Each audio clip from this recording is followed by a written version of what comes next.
I realized my mother gave my daughter a sleeping pill dose just to silence. The hidden truths that followed forced me to make her pay for it.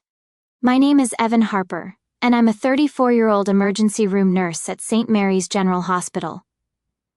I had just finished an 18-hour shift covering for a colleague who called in sick, dealing with everything from heart attacks to overdoses. The irony wasn't lost on me now. When I finally made it home to my small 2-bedroom apartment at 2 a.m., I was exhausted beyond words.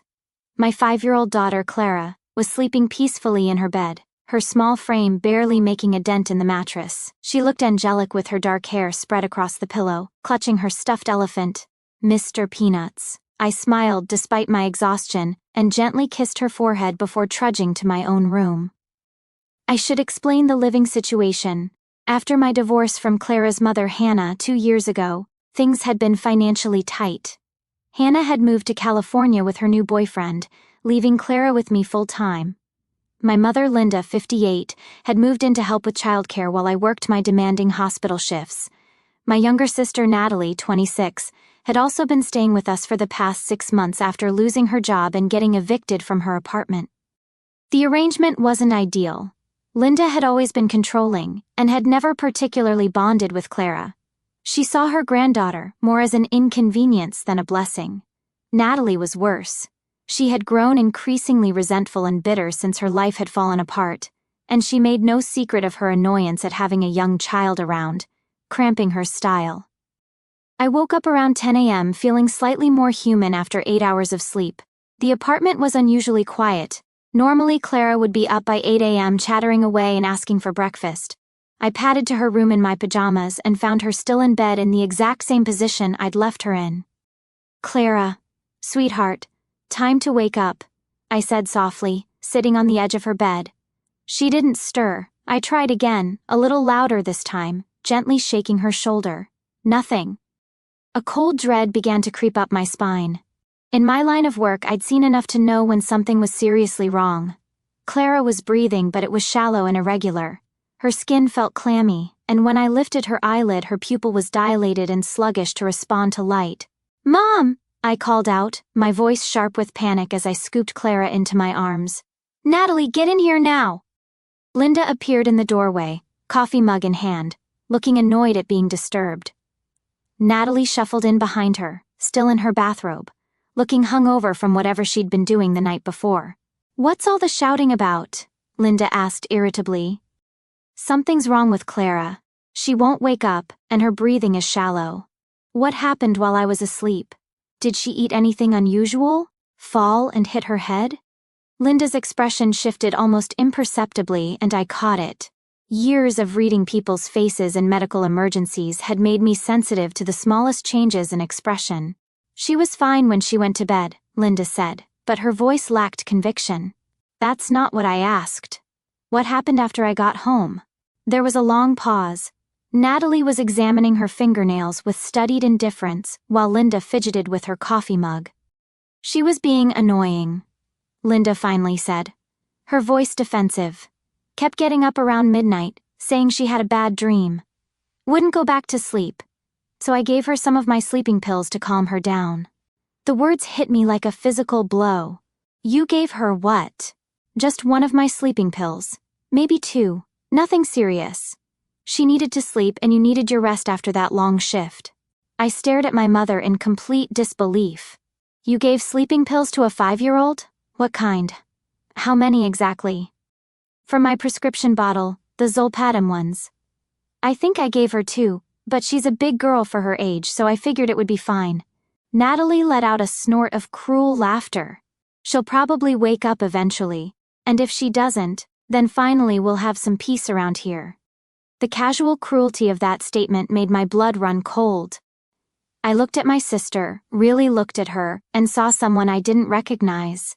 The Natalie I'd grown up with had been self-centered and immature, but never malicious, never cruel enough to joke about a child's life. I didn't waste time arguing. Clara's condition was deteriorating by the minute. I wrapped her in a blanket and called 911, my medical training taking over even as my hand shook with rage and terror. 911. "What's your emergency?" "This is Evan Harper." I'm a nurse at St. Mary's General. I need an ambulance immediately. My 5-year-old daughter has been given zolpidem sleeping medication around midnight and is unresponsive. I gave them the address and Clara's vital signs as best I could assess them without equipment. The paramedics arrived within 8 minutes, an eternity when it's your own child. What do we have? Asked Maria Santos, the lead paramedic. I knew her from the hospital. 5-year-old female. Estimated 2 adult zolpidem tablets administered approximately 10 hours ago. She's responsive to pain but not verbal stimuli. Pupils dilated and sluggish, breathing shallow at about 16 per minute. Pulse is 58. Maria's expression grew grim as she checked Clara's vitals and started in 4-line. We need to get her to St. Mary's immediately. Possible overdose situation. The ride to the hospital was a blur of medical procedures and radio chatter. I held Clara's small hand while Maria and her partner worked to stabilize her. All I could think about was how I'd failed to protect my own daughter in my own home. At the hospital, Clara was rushed into the pediatric emergency bay. Dr. Jennifer Walsh, the head of pediatric emergency medicine, took over her care. I had to step back and let my colleagues do their job, which was torture for someone used to being in control in medical situations.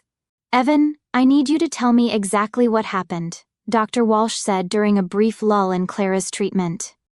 I explained everything, from coming home after my shift, to discovering Clara's condition to my mother's confession about the sleeping pills. Do you know what kind of sleeping medication and the dosage? Zolpidem 10 mg tablets. My mother says she gave Clara 2 of them around midnight. Dr. Walsh nodded grimly. We'll run a full talk screen, but if it's zolpidem and she gave Clara an adult dose, we're looking at a serious overdose situation. The good news is we caught it in time. Over the next 4 hours, I watched helplessly as the medical team worked to save my daughter. They pumped her stomach, administered activated charcoal, and kept her on 4 fluids to help flush the medication from her system. Slowly, gradually, Clara began to respond. Her breathing improved. Her color returned to normal. And finally, she opened her eyes and whispered, "Daddy." I broke down completely, holding her close as she asked in confusion why she was in the hospital. I couldn't tell her the truth. Not yet. How do you explain to a 5-year-old that her own grandmother had poisoned her? Dr. Walsh pulled me aside once Clara was stable and moved to a regular pediatric room for observation. Evan, I have to ask, are you planning to press charges? Because what happened here? It's not an accident. Your mother deliberately gave your daughter adult medication. The dosage we found in her system could have been fatal. The words hit me like a sledgehammer. Fatal. My mother had nearly killed my daughter with her casual cruelty and incompetence. I need to think, I said numbly. I understand, but you should know that we're required to report this to Child Protective Services. There will be an investigation. I nodded, barely processing the information. All I could think about was Natalie's cruel laugh and her casual comment about finally having some peace if Clara didn't wake up. That night, after Clara had been admitted for observation and was sleeping safely under medical supervision, I drove home to confront my family. I'd had 6 hours to think, and the rage that had been building inside me had crystallized into something cold and calculating. Linda and Natalie were in the living room watching television when I walked in. They looked up expectantly as if nothing had happened. How is she? Linda asked with what sounded like genuine concern.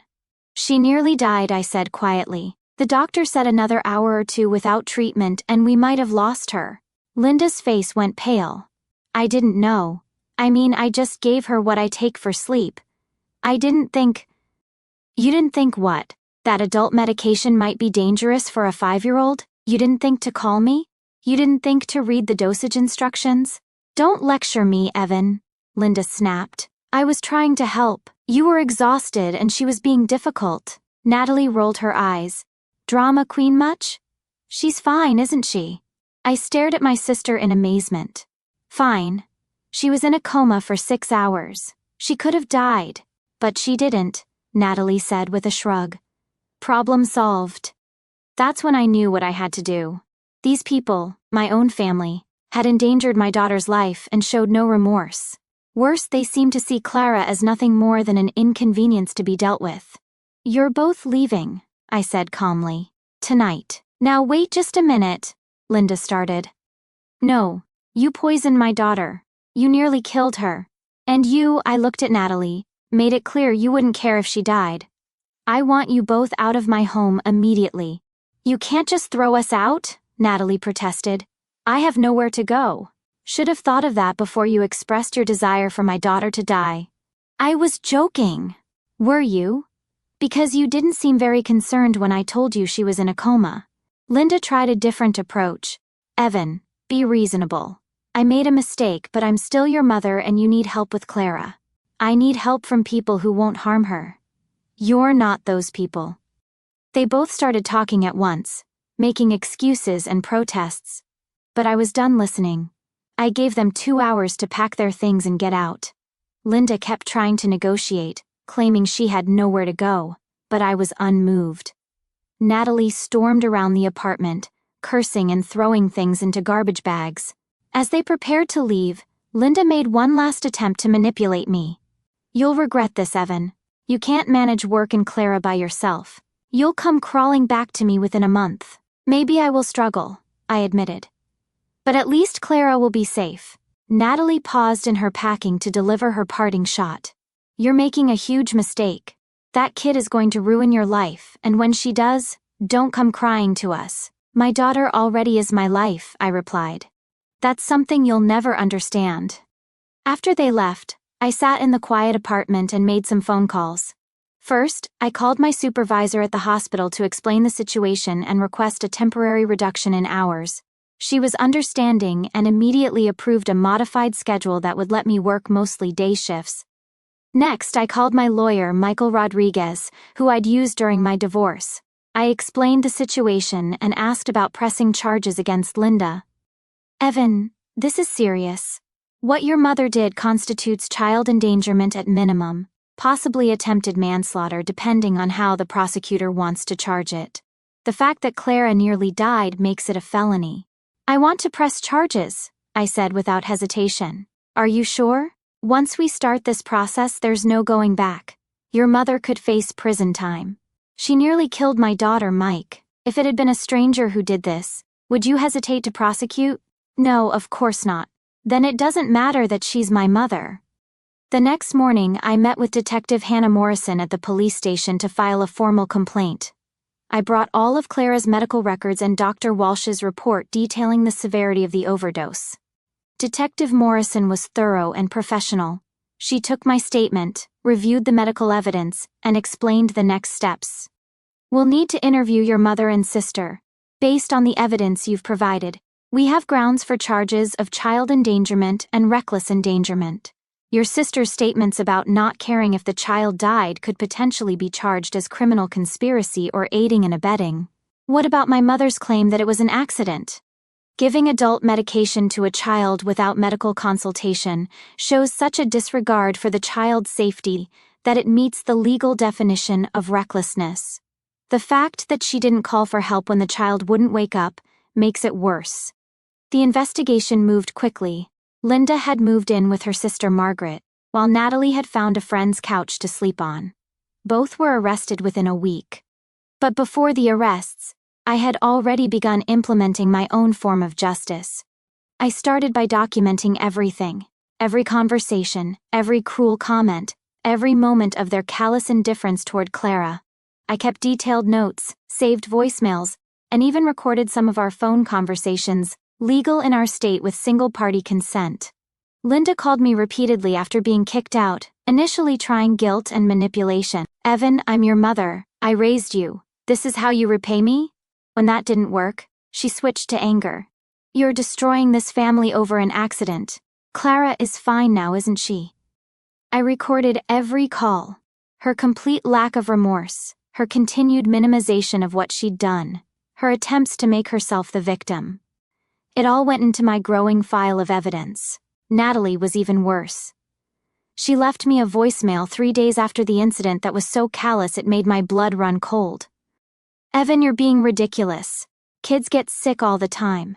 At least now you know she can handle a little medication. Maybe next time she'll sleep through the night without being such a pain in the ass.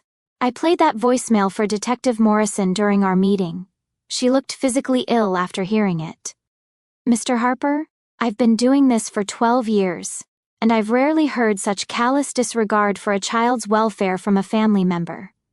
This recording alone gives us strong evidence of her mindset and lack of remorse. While waiting for the arrests, I began reaching out to Clara's pediatrician, Dr. Amanda Foster, to get a complete medical evaluation. Dr. Foster had been Clara's doctor since birth and was horrified when I explained what had happened. Evan, what your mother did could have caused permanent brain damage, even if Clara had survived. Zolpidem overdoses in children can result in respiratory depression severe enough to cause oxygen deprivation to the brain. The fact that Clara recovered completely is nothing short of miraculous. Dr. Foster's detailed medical report became a crucial piece of evidence. She documented not just the immediate effects of the overdose, but the potential long-term consequences Clara had narrowly avoided: developmental delays, learning disabilities, memory problems, and behavioral issues. I also consulted with a child psychologist, Dr. Richard Hayes, about the potential psychological impact of the incident. Even though Clara didn't remember the poisoning itself, Dr. Hayes was concerned about the family dynamic that had led to it. Children are incredibly perceptive, Dr. Hayes explained during our consultation. Even if Clara doesn't consciously remember being poisoned, she likely picked up on the negative attitudes toward her from your mother and sister. This kind of rejection from family members can have lasting psychological effects. This consultation led me to enroll Clara in play therapy, both as a precaution and to document any psychological trauma for the legal case. Clara's therapist, Maria Gonzalez, noted that Clara initially showed signs of anxiety around older women, particularly those who resembled Linda. She becomes very clingy when she encounters women of your mother's age and build, Maria reported. She also frequently asks if I'm going to make her sleep during our sessions. This suggests she has some subconscious memory of the incident. Armed with this evidence, I met again with the prosecutor. Assistant District Attorney Patricia Harper reviewed all the documentation I'd gathered: the medical reports, the psychological evaluations, the recorded conversations, and the detailed timeline of events. Mr. Harper, this is one of the strongest child endangerment cases I've seen in terms of documentation and evidence. Your background in healthcare has clearly helped you understand the importance of thorough documentation. She explained that the recorded conversations would be particularly damaging to Linda and Natalie's defense. Their complete lack of remorse, combined with Natalie's continued callous comments, showed a pattern of indifference to child welfare that went beyond a simple mistake. Linda was charged with first-degree child endangerment and reckless endangerment. The prosecutor explained that the severity of Clara's condition and the potential for fatal consequences elevated the charges to felony level. She was looking at 2 to 5 years in prison if convicted. Natalie was charged with criminal conspiracy and failure to report child abuse. Her statements about not caring if Clara died, combined with her failure to call for help despite knowing Clara was in distress, made her legally culpable as well. But the legal charges were just the beginning of my revenge plan. I had spent weeks developing a comprehensive strategy to ensure that the consequences of their actions would follow them for years to come. I started by creating a detailed timeline document that included not just the poisoning incident but years of Linda's inappropriate behavior toward Clara. I documented times when she'd been unnecessarily harsh, when she'd made cruel comments about Clara being too needy or too demanding, and instances where she'd actively discouraged me from showing Clara affection. One particularly damning entry was from Clara's 4th birthday party. Linda had complained loudly to other family members that Evan spoils that child rotten and that Clara was going to grow up to be a demanding little princess if someone doesn't put her in her place. Several relatives had been uncomfortable with her harsh attitude, and I documented their concerns. I also compiled evidence of Natalie's escalating resentment toward Clara over the months she'd been living with us. She'd frequently complained about Clara's presence, referring to her as the brat or your little mistake. She'd also made inappropriate comments about Clara's relationship with her mother, Hannah, suggesting that Clara was better off being abandoned by Hannah because at least one parent had the sense to get away from the kid.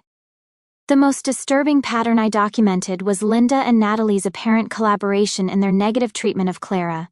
They would make snide comments to each other about Clara when they thought I couldn't hear, creating a hostile environment for my daughter in her own home. I had noticed Clara becoming more withdrawn and anxious in the months before the poisoning incident, and now I understood why. She'd been living in a house where two of the adults saw her as a burden and made no effort to hide their resentment. Dr. Hayes confirmed this during our sessions. Children are remarkably attuned to adult emotions and attitudes. Even if the negative comments weren't directed at Clara specifically, she would have sensed the hostility and rejection from your mother and sister. This realization filled me with a rage that went beyond the poisoning incident itself. My mother and sister hadn't just endangered Clara's life with their criminal actions, they'd been psychologically abusing her for months, creating an environment where she felt unwanted and unsafe in her own home. I documented everything: dates, times, witnesses, and the emotional impact on Clara. I showed how Linda's poisoning of Clara wasn't an isolated incident of poor judgment, but the culmination of months of viewing Clara as a problem to be solved rather than a child to be protected. The psychological evaluation revealed that Clara had indeed been affected by the hostile environment. She showed signs of anxiety, had difficulty trusting new caregivers, and frequently asked if people were mad at her for normal childhood behavior. Clara displays classic symptoms of a child who has been made to feel unwelcome in her own home, Dr. Hayes reported. She's hyper-vigilant about adult approval and shows excessive concern about being good enough to deserve care and attention. This evidence would prove crucial not just for the criminal case, but for the comprehensive destruction of Linda and Natalie's reputations that I was planning. I wasn't just dealing with two people who had made a terrible mistake. I was dealing with two people who had systematically created an environment of psychological abuse for my daughter.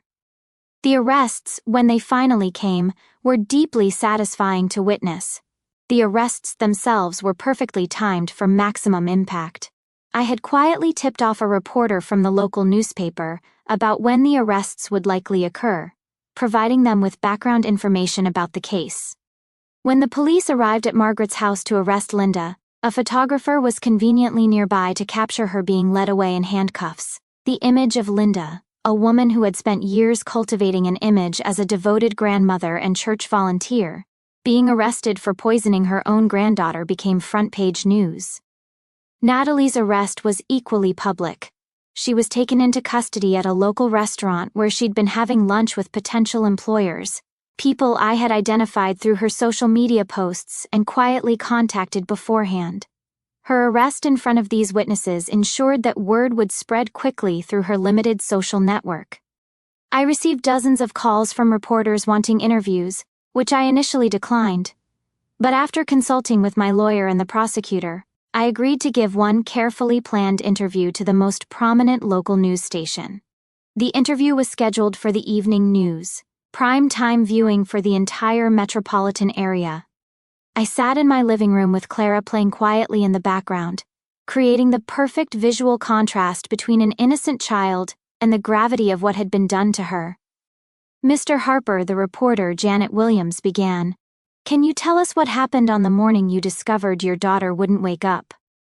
I recounted the events calmly and factually, my medical background lending credibility to my description of Clara's condition. I explained how close she had come to dying, using medical terminology that underscored the severity of the situation. "According to the medical reports," Janet continued, "your daughter could have suffered permanent brain damage or death from this overdose.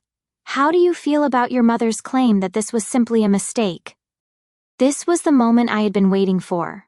I pulled out my phone and played the recorded voicemail from Natalie, the one where she had said Clara could handle a little medication and called her a pain in the ass. The audio was clear and devastating. "This voicemail was left by my sister 3 days after Clara nearly died," I said quietly. "I think it speaks for itself about whether this family truly viewed what happened as a serious mistake or just an inconvenience." The reporter's expression showed genuine shock at Natalie's callous words. This voicemail would be played on every news broadcast for the next week, ensuring that everyone in the city heard Natalie's true feelings about Clara's near-death experience. But the most powerful moment came when Janet asked about Clara's recovery. "Clara is doing well now," I said, glancing toward where she was playing with her blocks, but I shudder to think what could have happened if I hadn't come home when I did. As a medical professional, I see the effects of child abuse and neglect regularly. I never imagined I'd see it in my own home. The interview aired that evening, and was immediately picked up by regional news networks. Within 24 hours, clips were circulating on social media platforms throughout the state. The voicemail recording in particular went viral, with thousands of people sharing it and expressing their outrage at Natalie's attitude. What I hadn't expected was the community response. My story had struck a nerve with parents across the city. I received hundreds of messages of support, offers of help with childcare, and even some financial assistance to help cover legal expenses. More importantly, people began sharing their own stories of family members who had shown indifference or hostility toward their children. The case had opened a broader conversation about recognizing and addressing psychological abuse within families. A local parents group started a campaign called Clara's Law, pushing for stricter penalties for family members who endanger children. They organized rallies and petition drives, keeping the story in the public eye for months. The St. Mary's Hospital Administration, where I worked, issued a public statement of support. Evan Harper exemplifies the dedication to child welfare that we expect from all our staff. We stand behind him completely during this difficult time. My colleagues established a legal defense fund that raised over $15,000 for court costs and Clara's ongoing therapy. Cards and gifts poured in from strangers who had been moved by Clara's story and wanted to show support. But perhaps the most significant community response came from local childcare providers and teachers. They began implementing new training programs to help identify signs of family psychological abuse, using Clara's case as an example of how children can be at risk even from their own relatives. The principal at Clara's kindergarten, Mrs. Sandra Lopez, told me, "Your daughter's case has changed how we observe and interact with our students. We're now much more attuned to signs that a child might be experiencing hostility or rejection at home." Meanwhile, Linda and Natalie were discovering that their arrests were just the beginning of their problems. The news coverage had made them instantly recognizable throughout the metropolitan area, and both were struggling to find housing, employment, and social support. Linda's sister Margaret kicked her out after seeing the news coverage. "I can't have someone who would poison a child living in my home," Margaret told a reporter who had tracked her down for comment. "What if she decided one of my grandchildren was being annoying?" Natalie's friend, who had been letting her sleep on the couch, also asked her to leave after the arrest made headlines. "My daughter keeps asking about the poison lady, and I can't have that kind of stress in my home," the friend explained. Both women found themselves essentially homeless, staying in cheap motels and struggling to find anyone willing to associate with them. Their social media accounts were flooded with angry comments from strangers who had seen the news coverage. I made sure to document their struggles, not out of cruelty but to show the natural consequences of their actions. Every eviction, every lost job opportunity, every social rejection was the community's way of expressing its values, that children must be protected, and those who harm them will face consequences. The psychological evaluation I had commissioned for Clara became a crucial piece of evidence, showing that the poisoning incident was just the culmination of months of psychological abuse. Dr. Hayes's detailed report documented how Linda and Natalie's hostile attitudes had created an environment where Clara felt unwanted and unsafe. This evidence transformed the narrative from a simple case of poor judgment to a pattern of child abuse that had escalated to life-threatening actions. The prosecutor used this evidence to argue for enhanced charges, showing that Linda's decision to drug Clara was not an isolated mistake, but part of an ongoing pattern of treating Clara as a problem to be solved rather than a child to be protected. The trial began 3 months later. Linda had hired a defense attorney who tried to paint her as a confused grandmother who had made an innocent mistake. The prosecution, led by Assistant District Attorney Rebecca Martinez, methodically destroyed that narrative. Ladies and gentlemen of the jury, Patricia said in her opening statement. This is not a case about an innocent mistake. This is about an adult who made a conscious decision to give powerful medication to a small child without any medical consultation, without reading dosage instructions, and without considering the consequences. The medical testimony was damning. Dr. Walsh explained in detail how close Clara had come to dying, showing charts of her blood oxygen levels and describing the emergency procedures required to save her life. In my 15 years of pediatric emergency medicine, Dr. Walsh testified, I have never seen a case where an adult gave sleeping medication to a child that resulted in such a severe overdose. The level of zolpidem in Clara's system was nearly 3 times what would be considered toxic for an adult, let alone a 5-year-old. Linda's attorney tried to argue that she had been overwhelmed and had acted out of desperation to help both Clara and me get needed sleep. But the prosecution countered with recordings of the 911 call where Linda could be heard in the background complaining about being dragged into this drama. Natalie's case was even more clear-cut. The prosecution played recordings from the initial police interview where Natalie had repeated her statement about not caring if Clara woke up. The defendant had multiple opportunities to call for help, the prosecutor argued. She saw a child who wouldn't wake up, heard her brother's panic, and witnessed the emergency response. Her reaction was not concern for the child's welfare, but annoyance at the inconvenience. The jury deliberated for less than 4 hours. Linda was found guilty on all charges and sentenced to 3 years in prison with the possibility of parole after 18 months. Natalie received 2 years with the possibility of parole after 1 year. But the legal victory, satisfying as it was, wasn't the end of my revenge. I had spent months documenting everything, every cruel comment, every moment of neglect, every instance where Linda and Natalie had shown their true feelings about Clara. I compiled it all into a detailed account complete with court records, medical reports, and witness statements. Then, I sent it to everyone who mattered in their lives. Linda had been a long-time member of St. Michael's Methodist Church, where she served on the Women's Auxiliary, and had built a reputation as a devoted grandmother. I sent the complete story along with court documents to the pastor and the church board. Linda was quietly asked to step down from all her volunteer positions. I also sent the information to Linda's employer, a dental office where she worked as a receptionist. While they couldn't fire her for being arrested while still awaiting trial, the negative publicity and the nature of the charges made her position untenable. She was asked to resign. Natalie's situation was more complex. She had been unemployed, but she'd been trying to rebuild her life and had several job interviews lined up. I made sure that a simple Google search of her name would bring up news articles about the case. Her social media profiles were flooded with comments from strangers expressing their disgust at her callous attitude toward a child's near-death experience. But the most devastating blow came from their own family. Linda's sister, Margaret, who had initially offered Linda a place to stay, kicked her out after reading the full account of what had happened. I can't have someone who would poison a child in my home, she told Linda. What if you decided one of my grandchildren was being annoying? Natalie's friends began distancing themselves as well. The friend whose couch she'd been sleeping on asked her to leave after her own young daughter asked uncomfortable questions about the lady who gave poison to the little girl. Linda ended up in a halfway house before her trial, isolated from family and friends. Natalie moved into a cheap motel room, paying by the week and struggling to find anyone willing to associate with her. The social media campaign was particularly effective.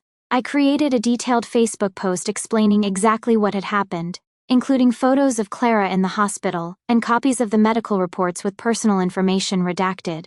The post was shared thousands of times within the local community. Every potential employer, landlord, or romantic interest who searched their names online would find the story. Natalie, in particular, found it nearly impossible to date. Men would recognize her from the news coverage or social media posts and immediately lose interest. Linda's church friends, who had once relied on her for advice and fellowship, now crossed the street to avoid her. The woman who had once been respected as a pillar of the community was now known as the grandmother who had poisoned her own grandchild. The financial impact was significant as well. Linda's legal fees consumed most of her savings, and her inability to find stable employment after resigning from the dental office left her struggling financially. Natalie, already in a precarious position, found herself completely unable to rebuild her life with the constant shadow of the case following her. 6 months after the trial, I received a letter from Linda in prison. She begged for forgiveness and claimed she was ready to make things right. She wanted to see Clara and be part of her life again. I wrote back with a single sentence: "You lost the right to be Clara's grandmother when you poisoned her." Natalie sent several messages through mutual acquaintances claiming she had been joking and didn't deserve to have her life ruined over a misunderstanding. I ignored them all. Clara, now 6 years old, had thankfully recovered completely from her ordeal. She had no memory of that terrible night, and I intended to keep it that way until she was old enough to understand. We had moved to a new apartment in a better neighborhood, and I'd found excellent childcare through the hospital's family services program. The most satisfying moment came almost a year after the trial. I was at the grocery store with Clara when I spotted Natalie in the checkout line ahead of us. She looked terrible. Thin, poorly dressed, with the defeated posture of someone whose life had completely fallen apart. She saw me and immediately looked away, clearly hoping to avoid a confrontation. But I had no intention of speaking to her. I simply stood there with Clara, who was chattering happily about her day at school, full of life and joy and completely oblivious to the woman who had once wished for her death. Natalie paid for her meager groceries, generic brands, clearance items, and hurried out without looking back. The contrast was stark. She was barely surviving while Clara and I were thriving. That's when I realized my revenge was complete.